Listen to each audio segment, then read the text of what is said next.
N মনে হয় যে আজকে 20 বছর ধরে যে আমরা গরুর ঘাস কাটতে বিক্রি করি।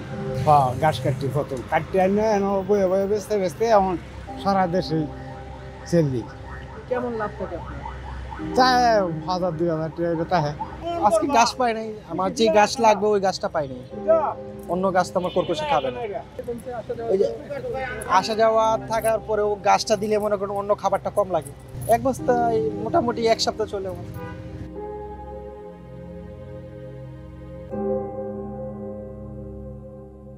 গাছ বেশি আমি এখানে 56 বছর ধরে মুক্তিযোদ্ধার সময় তখন হয় ওহন থাকি যে এখন তো গাছ কম বেচা কিনে আগে বেশি হয়েছে, এখন গাছ বেচা হয় না, এখন পোষায় না, গাছ বেশি এখন পোষায় না। আগে মনে করেন সারাদিন কাম করছি 10 টাকা 12 টাকা 10 টাকা 12 টাকা কাম করছি, তখন 60 টাকা দিয়ে খাইয়াও 12 টাকা পাঠান গেছে।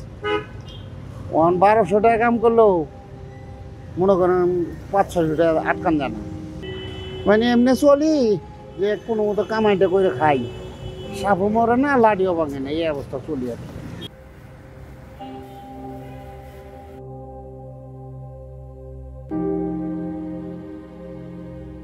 যাদের গাছের প্রয়োজন হয় তারা অর্ডার করলে মাঝানটা ফোন দেয়, তখন আমি এনতে আবার নিয়ে যাই, নিয়ে ঠিকানা মতো দিয়ে আসি।